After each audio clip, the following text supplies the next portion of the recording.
Welcome to Freedive Live, episode number 33.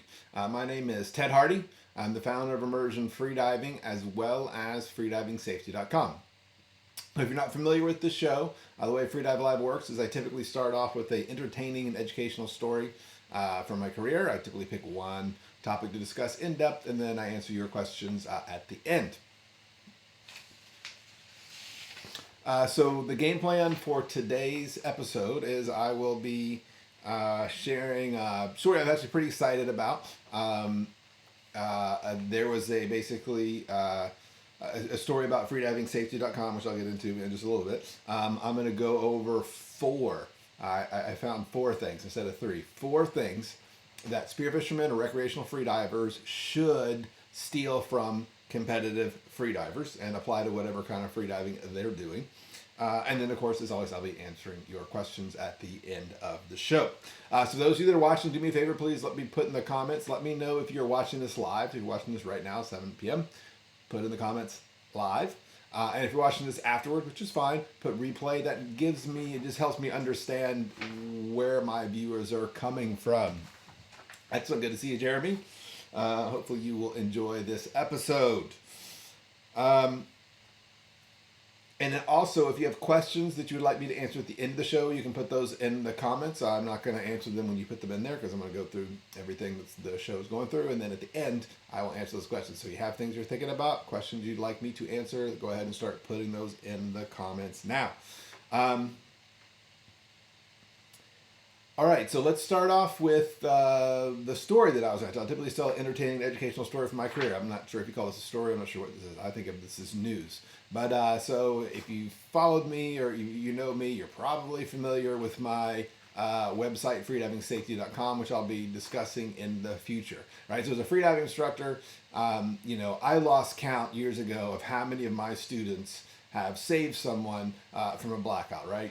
They call me up, they send me an email. I had one a while ago where it was a father saved his son from a blackout, and he called me up on the phone and told me about what happened and just wanted to say thank you. Like, if I hadn't taken your course, the guy would have been dead, right? And then the phone got passed around to every member of the family. And then the mom said, thank you, Ted. And the wife said, thank you, Ted. And it went all around. So, and it's not particular to me. I mean, any freediving instructor that's been teaching a lot of students will have stories like that, right?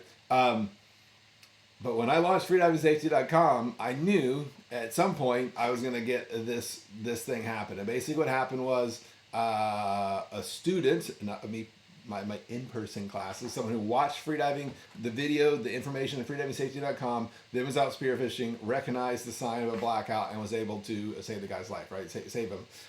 So I'm really excited that, the website, not me, had its first save like that. I mean, God, if that's not the reason why the website was created, I don't know what is. So I was super excited about that. I've got details that I'll be, what person it happened to will be making a blog post, all this other stuff. I want to have him on the show. I'm getting closer to figuring out how to have guests on the show. So I'm really excited about that. The format I'm going to go to once I get that figured out is I'll be doing one show, probably Monday will be this format.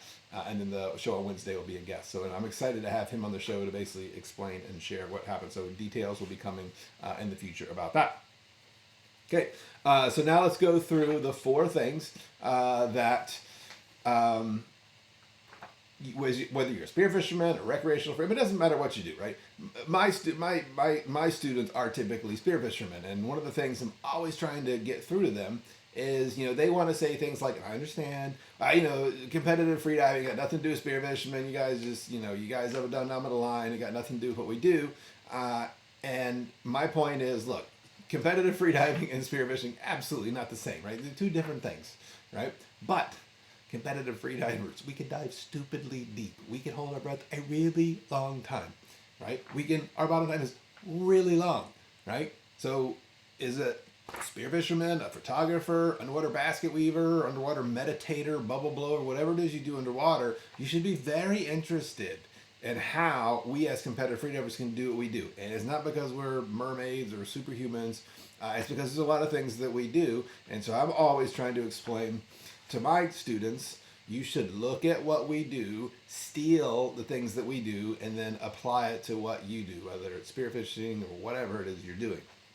But that's what I'm going to go through today, is some of what I think kind of the four most important things that you should be aware of that spearfishermen do, steal it, and then use it for what you do. All right, so first one is competitive free divers, right? And if you take a free diving class, it's no different.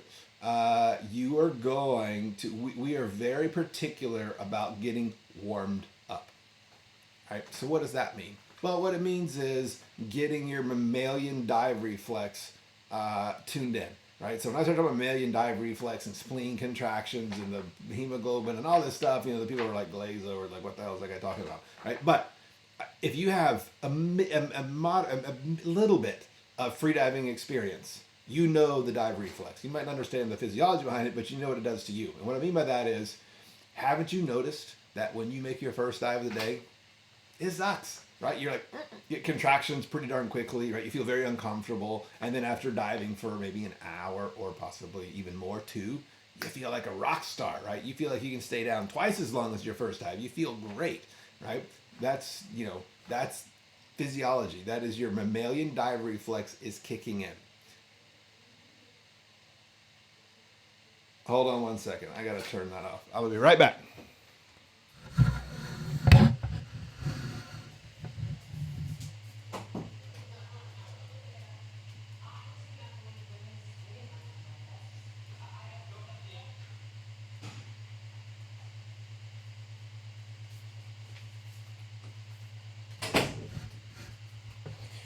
All right.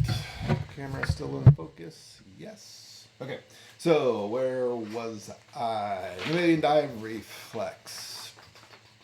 What was it with mammalian dive reflex? Oh yeah. So you notice that as a whatever kind of free diving you're doing, your first dive sucks, but after you spend some time in the water, it starts to get better and better and better, right? And so that's physiology, right? It's science. It's not voodoo. What's happening is your dive reflex is getting tuned in. That's why you feel more comfortable at depth. That's why your breath holds are longer. So, especially with spearfishing, it takes a long time to get your dive reflex kicked in because so many of the things that you're doing as a spearfisherman make your dive reflex go away, or I say it shunts the dive reflex, right? So, if you're spearfishing, a lot of times you get in the boat, you're scrambling, putting your gear on, you're jumping in the water, first in, first fish, you're darting all over the place, you're looking for the fish, you see the fish, your adrenaline gets pumping, right? You're diving down, right? All this sort of stuff. Then you shoot the fish, then you got to subdue the fish, and then there's sharks around, you got to swim it all the way back to the boat, right? All these things make the dive reflex go away, right? Adrenaline, heart rate, all these things, right? And these are parts of the dive reflex. They're just kind of doing it the opposite way. Right, so you look at a freediving class or a competitive freediver, they're all are going to spend some time focused on, I'm going to take this next amount of time to make my freedive potential come as great as it can be, and then I'm going to do my dive, right? So how do they do that, right? Well, any freediving class, let me restate that, almost any freediving class I've ever heard of, I've heard of some that don't, are going to do something called, they're going to give you a warm-up, right? Which is done via pull downs, right? And they're going to do a warm-up process, whether it's in the pool or in the ocean, right? The how you do it is slightly differently, but for this point, let's focus on the ocean because that's where I'm most concerned about, which I'm sure you guys are most concerned about. Take any freediving class, you're going to do pull downs. What is a pull down? It's just what it sounds like. You get to grab the rope and you're going to pull yourself down, right? And you're not going to kick your feet, right? So what you're doing on a pull down is you're slowly and calmly going down to depth, right? So this whole thing started, this is a funny story, decades ago. Kirk Kroc got hired by, what's the Cuban? Piping Ferreras, right? So Kirk Kroc was a very involved in the scuba diving world, instructor, trainer for all these agencies, didn't know squat about freediving at the time. Believe it or not, there was a time when the head of performance freediving didn't know anything about freediving. And he got hired by Piping Ferreras because Kirk had a reputation for safety. Even before he knew about freediving, he had a reputation for safety. And Piping hired Kirk to safety his world record attempt. And so Kirk's watching him, and Piping is pulling down this rope, and he's sitting there at like 15 feet for minutes. And Kirk's like, what the hell is that guy doing? And then he goes back up and he does it again. This time it goes a little deeper. He sits there for a couple of minutes. And Kirk's like, why is this guy? He's sitting there holding onto a rope. Yeah, and he's like, whatever. I need to worry about safety in this thing. And then after the competition was over, he was kind of getting into free diving. He's like, well, I'll try that. And he put a rope off the boat and he went down to 15 feet and he sat there for a while. And he's like, well, okay, yeah, all right. And then he did it again and again. And he couldn't believe that, those were some of the longest breath holds he ever did, right? So that's when he became interested. Okay, I don't know what's happening, but I know that something is happening. So the reason pull downs work is there's the way that you kick in your dive reflex. There's a couple ways to do it. There's a couple ways to do it. The simplest way is hold your breath, right? If you get someone who can't hold their breath for more than 20 seconds, oh my God, Ted, like I feel like I'm going to die, and they can't hold their breath for nothing, right? If you want to watch them hold their breath longer, tell them to do it again, and hold their breath for how long they can a second time, and then tell them to do it again, and then do it again. I guarantee you, every single time that person holds their breath, they'll be able to hold your breath longer. So one of the ways kicking your dive reflex is just hold your breath, right, and do it again and again and again, right? So holding your breath will kick in your dive reflex. The other thing that will kick it in and amplify it is depth. And why does depth do that? It's the pressure. It's the pressure on the lung, the diaphragm gets sucked in, all these good things happen to us, which kick in our dive reflex even more. So just going down to depth will kick in your dive reflex. So holding your breath kicks in your dive reflex, and going to depth kicks in your dive reflex. And these are the two things that every freediver does when they get in the water. Spearfishermen, whatever, they're always going to be doing those two things. The problem is, especially with spearfishing, is there's all the excitement and the adrenaline and the raised heart rate, which makes that sucker go away, the dive reflex go away. Right? So that's why when you look at a pull down, what a pull down does is it allows us to hold our breath, and it allows us to get to depth using the least amount of energy as possible, meaning our heart rate's going to stay low, meaning our mind is going to be relaxed, not searching around looking for fish or dealing with sharks and all this sort of stuff. Like, you're totally focused on yourself and relaxing everything down, and that's why your dive reflex comes out. My students in my class, I tell them the first day on the boat, your third dive in the ocean, and I have some people who've never been free diving before. Your third dive in the ocean, you are going to, assuming you can clear your ears, since they can't do frenzel, anything will happen, but if you assume you can clear your ears, your third dive in the ocean, not only are you going to be at 50 feet, you're going to be pissed at me when I say you go up. And they're all like, well, there's no way I can go to 50 feet, I only free dive. And sure enough, that third dive, because their dive reflex is kicked in, they're so much deeper than they've ever been before. They get down there, they feel totally relaxed, and then I'm going, you go up, and they're pissed at me. Just like I said, right? Why? Because they've kicked in their dive reflex. I had a past student of mine, Kevin Mahaffey. He has been doing some spearfishing and freediving with Abdullah, who's a FII instructor, and those guys go out spearfishing all the time, and they do some line training, and then they go spearfishing, and he's like, oh my God. He's like, this is the best way to do it. He goes, I feel so amazing when I go spearfishing. I can dive so much deeper. I can hang out 70, 80 feet, and I feel great, right? My bottom time is increased, right? Because they're really, they're doing a whole warm-up session, and then they're going spearfishing.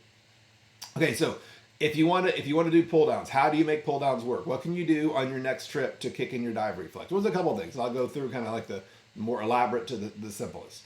The best thing you can do is actually do pull downs, right? You don't need a fancy rig. You don't need floats. You need one thing. Well, you need two things. You need a line, and you need a 25-pound weight belt. I'm always very specific about 25 pounds, right? The reason you want a 25-pound on that belt is if you get less than that, when you pull down the line, you're just going to be pulling up the weights, right? And you're not going to go anywhere, and it's going to be frustrating, right? You want that line to feel solid, like an actual, line that was, tied to a tree or something, right? So when you pull it, you're actually going down the line isn't moving. So you want 25-pound weights on. What I would suggest, what I've done on my boat, if I'm going spearfishing on my boat and I'm not like going out like line diving, I have that 25-pound weight belt on my boat, because I always have it for teaching. And then I just tie it to a cleat and toss it overboard, right? And just put it in the whatever, a couple of feet off the bottom. There. Hop in the water. Do 2 pull downs. Takes me 7 minutes, right? Do one pull down, come up, do a second pull down, come up. Then my dive reflex kicked in, and then I go to work, right? And then I feel great, right? But so it takes me, 7, 8 minutes, and then my dive reflex is good. So that's the number one thing I would tell you if you're a spear fisherman, you should try. You go out to the dive spot, take 10 minutes, and try doing 2. You want to go crazy? Do 3 pull downs. It would be even better, right? 2 or 3 pull downs before you start hunting, right? So one thing I know you're probably hesitant to do, because what if I'm down there and like this awesome grouper goes by? The other thing you can do, and what I do is I put the gun in the sand. So that if I'm not hunting, I'm not trying to look at stuff, I'm just trying to focus on what I'm doing. But if something goes by, I'm not mad because the gun's in the boat. I have it down there. Right, the main thing is try 2 or 3 of those. It takes 10 minutes. If you try it and your dive time is not increased on your next dive, please tell me. I would be shocked. Right? There's no physiological reason that wouldn't happen. Right? So try that. So that's one of the best things is do pull downs. Now I understand. I've had tournament guys. They come out and they're like, Ted, look, we're in tournaments. We have super big time pressure. We can't be stopping to go do these stupid pull downs. Okay, fine. I understand that if you have a time pressure. I would argue most people don't have a time pressure, but I understand in a tournament situation you do. So what can you do? There's 2 things I said that increase the dive reflex. 1, I said was breath holding, and 2, holding your breath, and 2 was depth. Right. So if you're in a spot where you can't, take the time to do it, do breath holds on the way out on the boat. Right.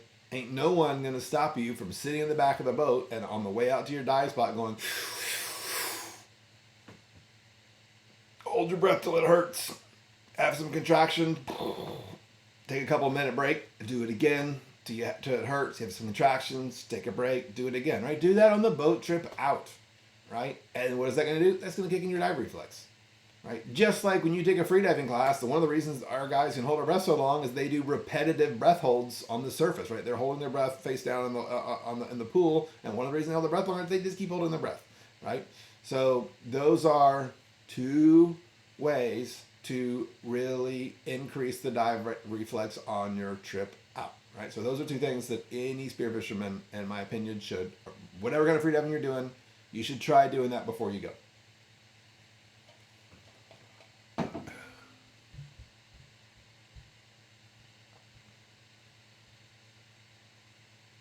All right.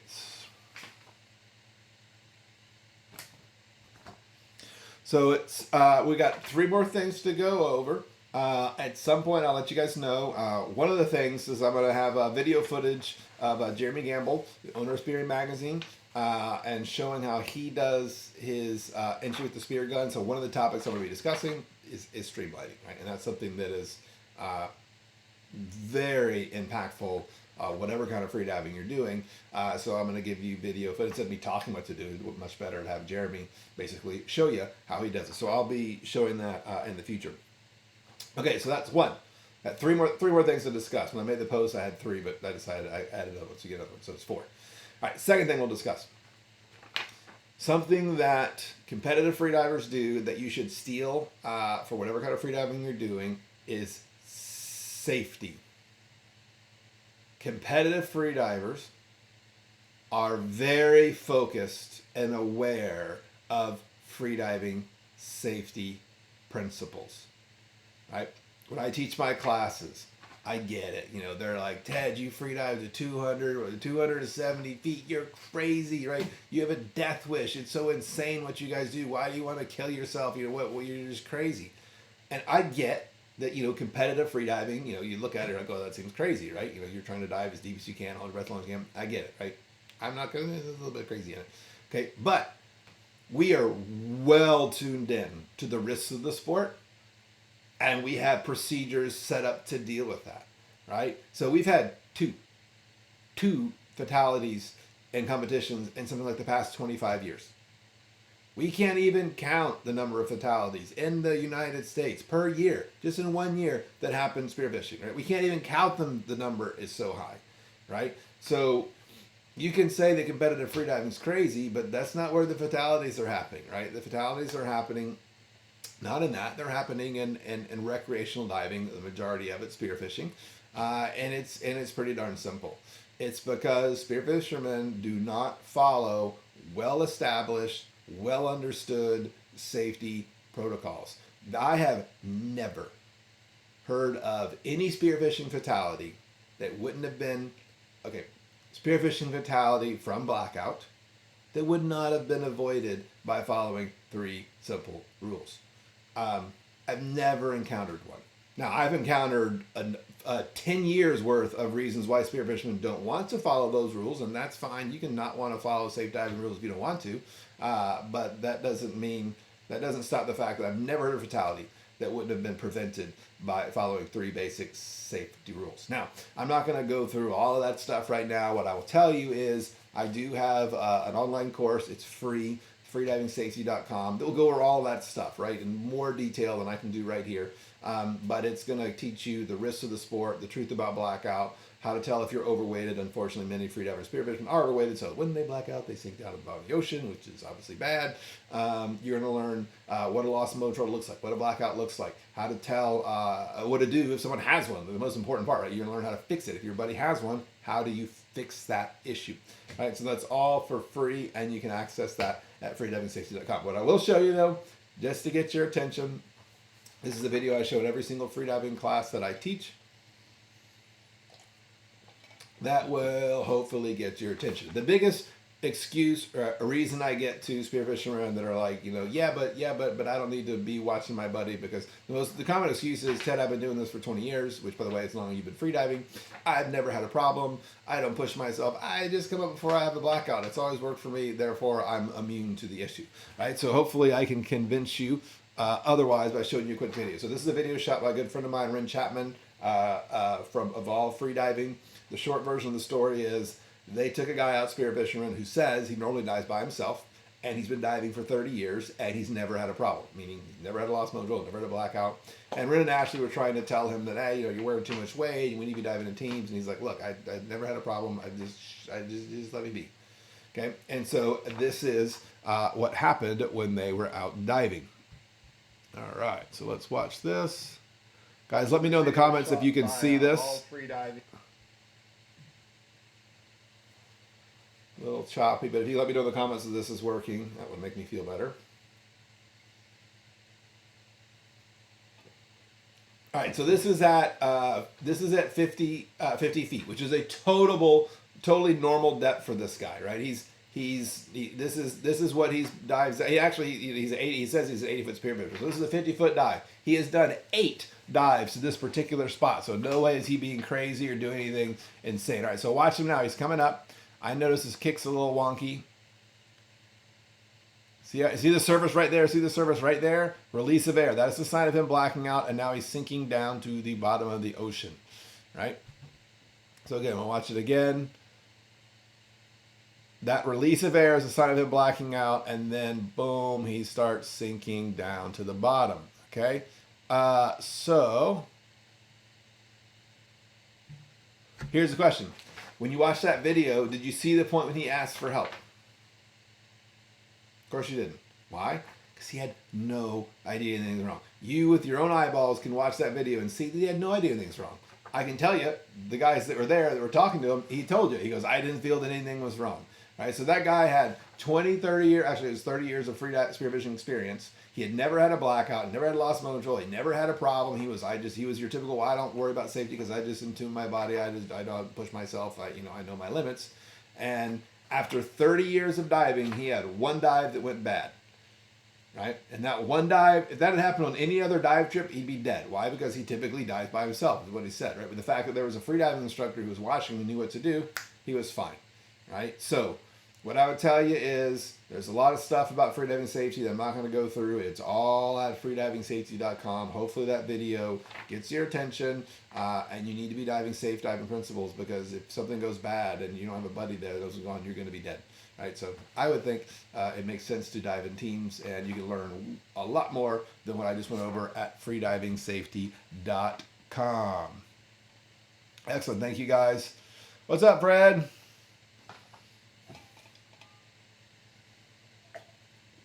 Love all your videos of Corbett. He's super cool.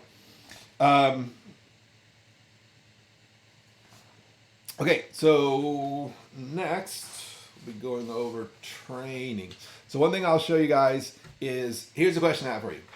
How confident are you that you are absolutely, without a doubt, taking the absolute biggest breath humanly possible? Are you completely sure you're taking the biggest breath humanly possible? I will tell you, my students, one of the first things I teach them is how to take the biggest breath humanly possible. And I have never, after 10 years of teaching, had anyone, once I showed them that, go like, well, that's the biggest breath as I always take. They always go, holy crap, like that's, oh my God, that's the biggest breath I've ever taken, right? So here's the deal. One of the simplest ways to increase your bottom time is take down more fuel, right? If you can put 20 to 30% more air in your lungs every time, do you think that will increase your bottom time? How could it not increase your bottom time, right? So I have a free course that you can get for free at, oh no, bear with me.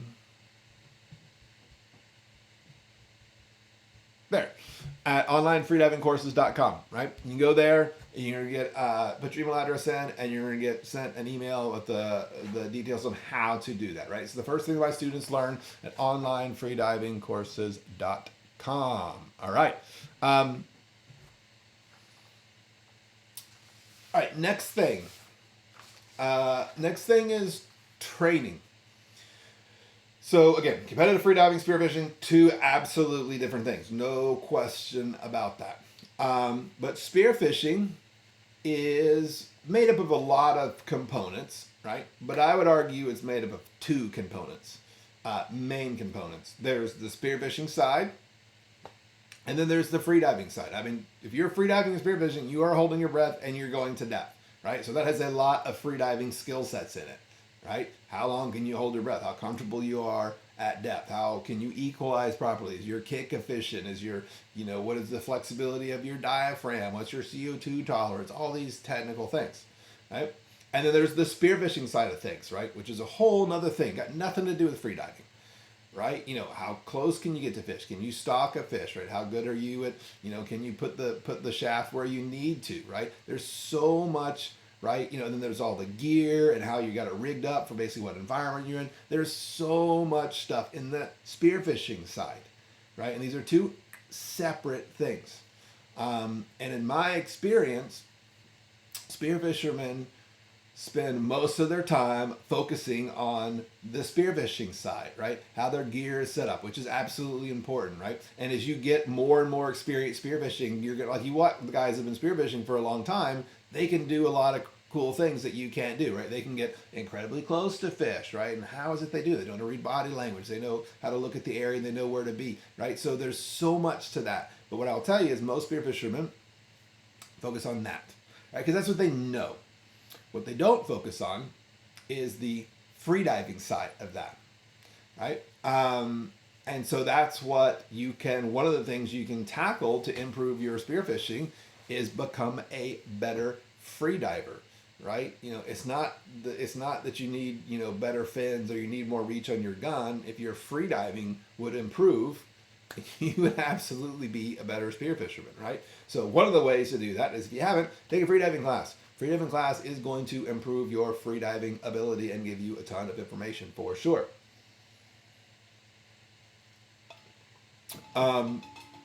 Competitive freedivers, like myself, the reason that we can do what we do, the reason my deepest dive is 279 feet, my longest breath hold is 7 minutes, and not because I'm a merman, it's not because I'm an elite athlete, because I got a body built by Beer Bourbon Barbecue.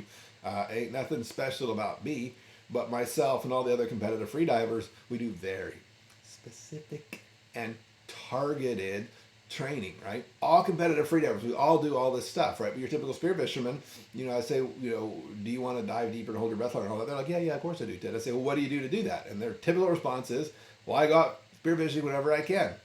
And that's going to get you better at the spearfishing side of things, for sure, because every time you get out there and you get more experience, you'll learn more, but it doesn't do much to help your freedive. Actually, that's not true. It does help your freediving some, right? But it's not specific and targeted training, right? So my 28-day freediving transformation program goes over the 5 best dry land training exercises you can do at home, like where you're sitting right now. I'm gonna give you a detailed 28-day workout plan. I'm gonna tell you what to do on each day, right? You're gonna do 3 breath holds a week. 2 of them you are not gonna like, they're kind of hard.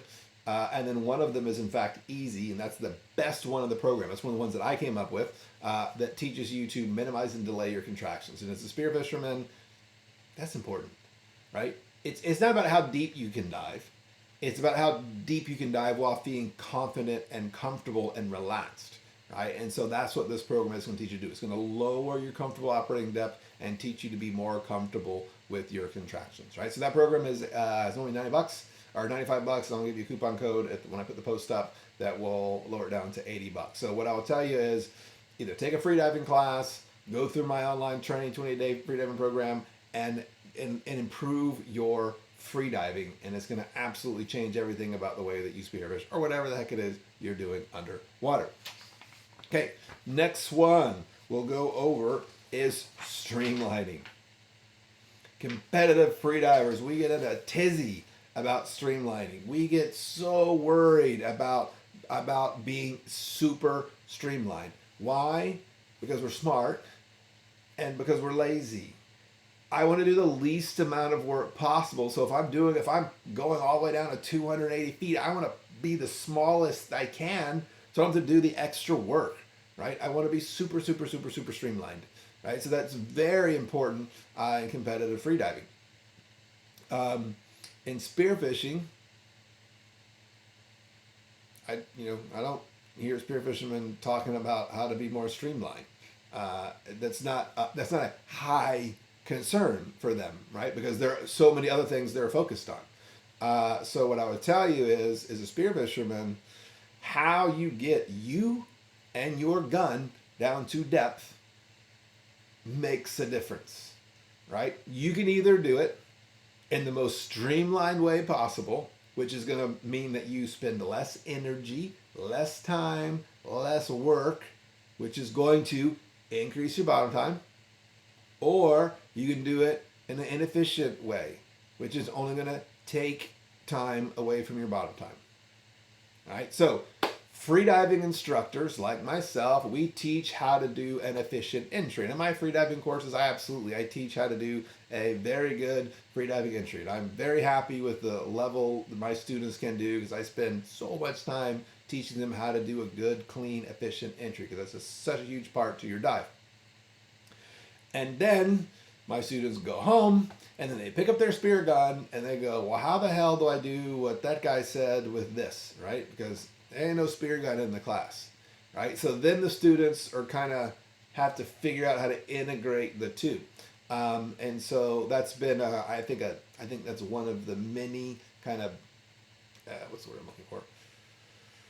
Most of the customers that take freediving course in the U.S., not all, certainly it's less and less, but the majority of them are spearfishermen, and I think there's kind of a gap between, like, we're taking a freediving course, which is all based on diving down the line, but if so many of the customers are spearfishermen, then there's this, well, how do I do what I learned in class when I go out spearfishing? So I've got video footage of Jeremy Gamble. He's the owner of Spearing Magazine, longtime spearfisherman. He is a past student of mine. He's taken my course twice. He learned the immersion freediving entry. He got everything all cleaned up. He does perfect entry, right? And then he learned how to integrate, right? Because he had his way of doing it with the spear gun, and it's really cool the way he does it because he basically does a super good job of combining my entry and a big spear gun and being super efficient and streamlined, right? So that's what I'm going to show you guys now. So this is something that I would suggest you guys try to emulate, right? Look at the way he does it. Okay, so this will be probably the last thing that I discuss. So I will tell you as we go through this, if you guys have questions you would like me to answer, maybe you've already asked them in the comments. I haven't gone through the reading. I try to ignore the comments. I get distracted. But if you have questions for me, go ahead and put those in the comments, and I will try to address those at the end. But for now, let me do some technologically wizardry and try to get this video of Jeremy up. Boom. I think you guys can see me or see him. I made me go away. All right, so let's watch this. All right, Now notice the first thing I want you to notice, well, I'll just show you it first and we'll discuss.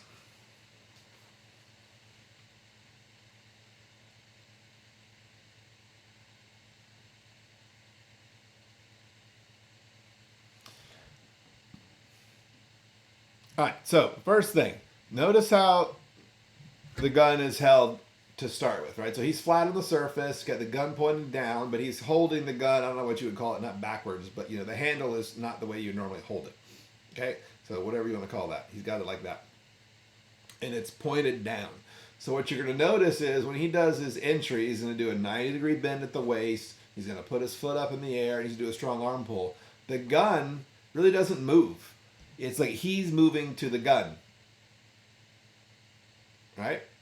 And now he's got that gun tucked up to his body. It's creating no extra drag. He's got his hand on his nose. He's got good head position. I mean, that's awesome, right? As a freediving instructor, I'm like, hell yeah, right? That's like a good freediving entry. He's getting the gun down to depth using the least amount of drag possible. I love it, right? So that is something that, in my opinion, spearfishermen should think about, right? Is how are you getting yourself and this giant gun down to depth? And doing it in the most streamlined way possible is only going to help your freediving. All right, so that's it. I'll go through the comments. If there's any questions, I will do that. And if not, I'm going to wrap this puppy up.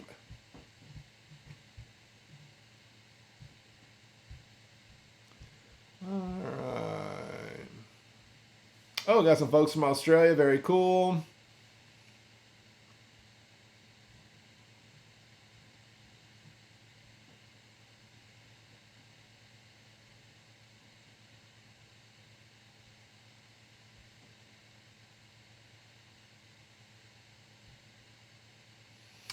Kate, someone had asked, what was his reaction when he found out that he blacked out? And we've got video of it that I'll be showing in the future, but it was very common. Well, actually, the first thing he said when he came to was, "Where's my gun?" And then he didn't believe that he blacked out, right? Which is very, very, very common. People that have a blackout and get rescued, they don't believe they blacked out, or kind of argue with the rescuer. So I'll get all that. I'm gonna get all the video and all that stuff. There's gonna be a blog post coming out on Deeper Blue about it, and we'll put it out there. And then once it's all come out, you guys can see. All right. Yes, backwards. Yes, I remember that, Jeremy. All right, so I don't see any questions, so I'm gonna wrap this thing up. I will be back next Monday.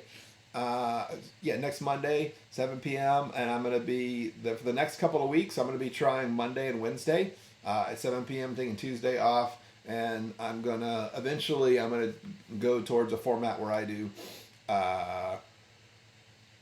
the show in this format on Monday, and then on Wednesday it will be interviews. And I have a lot of people that I'm interested in interviewing for the show. Jeremy, who's here, the owner of Spirit Magazine, will be someone. I've got a past student of mine, Kevin, who recently rescued someone from a blackout. It was actually pretty cool. I sponsored him. He's got a freediving safety wetsuit. It's the only wetsuit on the planet with the freediving safety logo. I don't even have one of those. He's got a cool one, and the first time he wears it, he has his first blackout rescue he's ever done, like for real. So I'll have him on the show to talk about that. I'm going to have the guy that did the rescue from watching the freedivingsafety.com videos on the show. I got a lot of people that I want to bring on the show. And I think they'll bring something different. I think there'll be a lot of good information that will come out that way. So yeah, guys, if you enjoy the show, the single best thing you can do to support the show is share it, right? If you're watching on YouTube, subscribe to it, right? If you're watching it on Facebook, share the video. And I'm going to be a little specific. If you hit the share button on Facebook, don't get me wrong, that's awesome and I thank you for it. But when you hit the share button, what happens is a picture of me goes flying down your news feed, right? And all your friends, they don't know who the hell I am. They just see some guy going blah, blah, blah, blah, blah, blah, blah. They're like, whatever, right? That's awesome though. But if you hit the share button and then take the time to say, hey, this guy Freedive Live, if you're a freediver, you should check out the show, whatever it is. If you say the show is interesting, your friends will listen to you and then they'll watch the show. They don't know me, so they don't really care, right? So anyway, if you can share it, that's great. If you can let them know why they should tune in, even better. So I hope you guys enjoyed the show, and I will be back Monday and Wednesday of next week. Dive safe out there. It's not even that hard, especially when for free you can learn to not kill yourself. To learn all the safety rules at freedivingsafety.com. All right, see you guys.